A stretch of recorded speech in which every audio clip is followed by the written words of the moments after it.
Well, howdy friends, Brian Flechsig of Mad River Outfitters and the Midwest Fly Fishing Schools, and welcome back to another one of our fly fishing Q&A videos.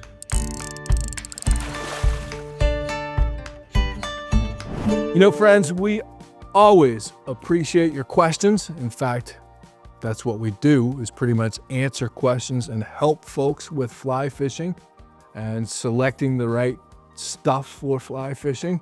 But as always, send those questions over to email at admin@madriveroutfitters.com, or even better yet, pick up the phone and give us a call.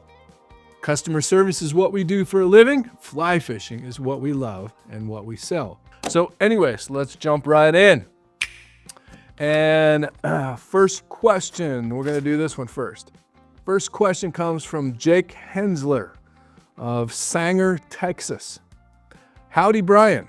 My name is Jake Hensler from Valley View, Texas.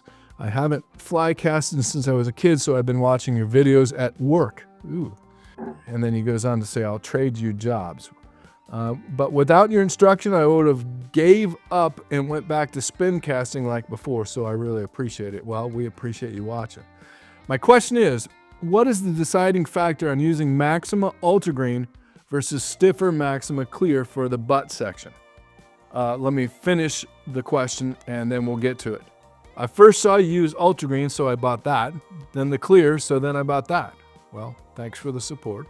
My leader notes suggest it may be sink versus floating line, or streamer versus dry fly, or little flies versus big flies, but I'm LOL, but I'm not 100% sure. I understand your bell curve guideline at the Snell, but when do you like the stiff butt Clear and when do you like the limp? So thanks for making fly casting easier than Brian surgery, brain.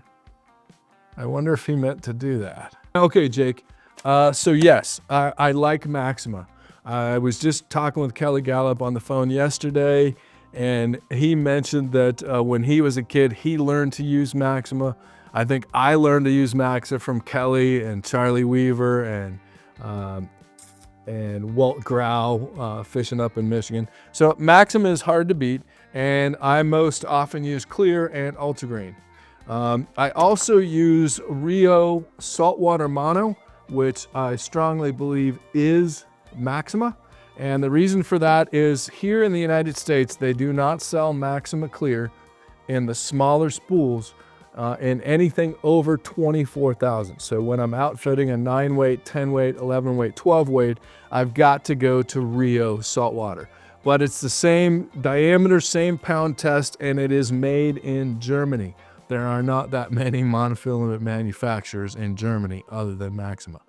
So another that I use quite often is Cortland. And in fact, I'm starting to use the Cortland monofilament leader material quite often, and I'll talk about that here in a second. But let me answer your first question is, when do I use Clear and when do I use Ultragreen? I use Clear for almost any contact leader, meaning that I want the loop to travel all the way down that leader right to the fly. The leader rolls out perfectly straight or turns over straight, and I'm gonna have contact with the fly. I use Clear off of a floating fly line for that. I go to Ultragreen for sink tips and sinking lines. Sink tips and sinking lines, the Ultragreen tends to just kit up quite a bit better. And then I can also use somewhat smaller diameters in my butt sections and building that leader, which helps the sink rate. And also being subsurface, the Ultragreen is a little more camouflaged under the water. So, but I also use Ultragreen for tying dry fly leaders. If you look back at George Harvey's original, actually not the original, but the George Harvey dry fly formula that he settled upon just a few years or a year or so before he passed away, he used Maxima Ultragreen because of its limpness. Now, dry fly leaders, traditional dry fly leaders, when you're throwing mayflies, caddisflies, dead drifting dry flies, you want that leader to lay in coils and you want to use a much more supple material. So again, to refresh, I use Ultragreen for building leaders on sinking lines and sink tips and even intermediate lines. And I also use them for building dry fly leaders. I also use it for the mid sections in my nymph leaders. It's just because I want that limp material for a nymph leader. You use clear or the Rio saltwater mono if you have to go higher than 24 thousandths, or contact fly fishing leaders off of floating lines. The Cortland mono leader material, it's really in between these two, the clear and the Ultragreen, as far as stiffness. And this stuff, I'm really starting to use it a lot. I can build contact leaders for freshwater and saltwater, and it also works pretty doggone well for sinking lines and sink tips. I don't think it's limp enough for a dry fly leader per se, maybe for some butt sections. But the Cortland monofilament leader material, we've recently worked with Cortland to get them to add some diameters. They were missing some diameters, so we kind of schooled them up on that. And now, as of fall 2024, they've got this complete, and that's worth looking at. It's a very versatile, and our buddy Flip Palette helped develop this stuff, so it's got the perfect mass, which is actually what's important, is the mass, which is some sort of relationship or ratio between the diameter and the stiffness, the relative stiffness of that monofilament. So anyhow, we've talked about that ad nauseum. So there you go, Jake. We appreciate you. Thanks again for watching. We really appreciate that. So we're gonna send you out a hat and a fly box, Jake.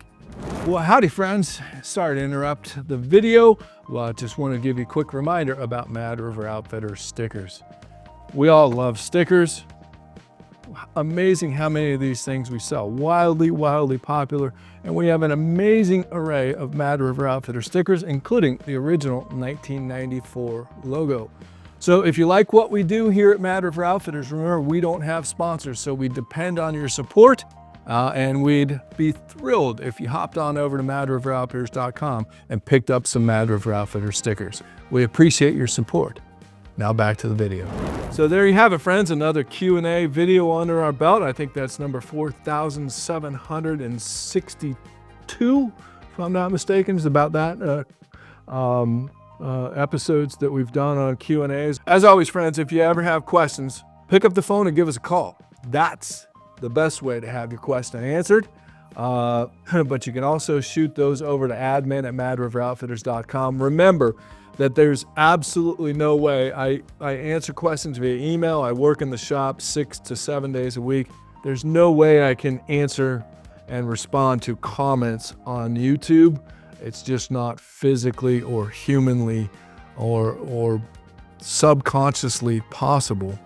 There's not that many hours in the day. So anyways, but send your questions over to admin@madriveroutfitters.com. And if we pick one to be read here on the YouTube channel, we're going to send you out a Mad River Outfitters hat and a fly box.